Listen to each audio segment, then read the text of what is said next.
Poland's tourism has exploded by 300% since 2020, transforming sleepy medieval towns into bustling cultural hubs. But here's what most travelers are missing about this fascinating country. That's such an interesting shift in tourism patterns. I actually spent a semester studying in Warsaw. What made you decide to explore Poland specifically? Well, I've been researching for a 2025 trip, and I'm fascinated by how Poland perfectly balances medieval architecture with this incredibly modern vibe. I've mapped out what I think is a solid week-long itinerary. Would love your thoughts since you've experienced it firsthand. Oh, a week is perfect for getting the essence of Poland. What's your planned route looking like?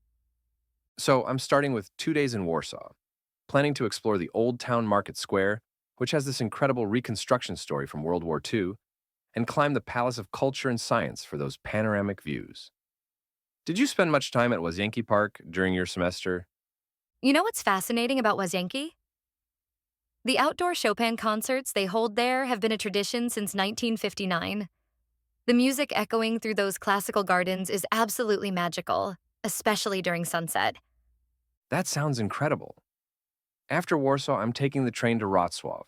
I've heard it's called the Venice of Poland because of all its bridges and islands. What's your take on spending a day there? Hmm, Wrocław is seriously underrated. Did you know about the gnome hunting tradition? There are over 300 tiny bronze gnome statues scattered throughout the city. Each one tells a story about Polish resistance against communism. That's exactly the kind of local insight I'm looking for. Then I'm heading to Krakow for what might be the heaviest part of the trip, visiting Auschwitz-Birkenau and the Wieliczka salt mine in 1 day. Is that too ambitious? Oh, you'll definitely want to split those up. Auschwitz requires emotional space to process, and the salt mine, while completely different, involves walking nearly 800 stairs through 3.5 kilometers of tunnels. Both deserve their own day. That's really helpful advice. I'm also planning to explore Krakow's Jewish quarter, Kazimierz. I've read it's had this amazing revival, becoming a hub for artists and musicians while preserving its historical significance. Well, what makes Kazimierz truly special is how it balances preservation with progress. You'll find 14th century synagogues next to modern art galleries, and some of the best coffee shops in Europe tucked into medieval courtyards. Speaking of hidden gems, what are some off-the-beaten-path places in Krakow that most tourists miss? I really want to experience the authentic side of the city. Let me tell you about Zakrzyvek. It's this stunning blue lake in an old limestone quarry where locals go swimming. And Teaneck Abbey, where monks still make traditional liqueurs using centuries-old recipes.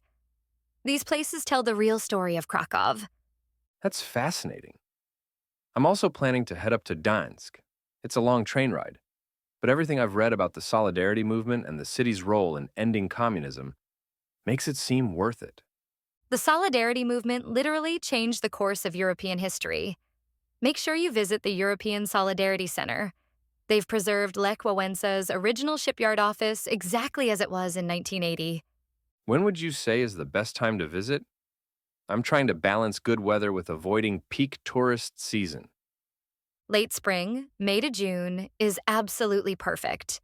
The weather's mild, the tulips are blooming in Łazienki Park, and you'll catch the Krakow Film Festival. Plus, hotel prices are about 30% lower than peak summer rates. Any final insider tips for a first-time visitor to Poland? Here's something crucial. Learn these three Polish phrases. Dzień dobry, good day, dziękuję, thank you, and przepraszam, excuse me. They'll open doors and hearts everywhere you go. And always carry some złoty. Many traditional markets don't take cards. This has been incredibly helpful. I feel so much more prepared now, especially with all your first-hand insights. You're going to have an amazing time.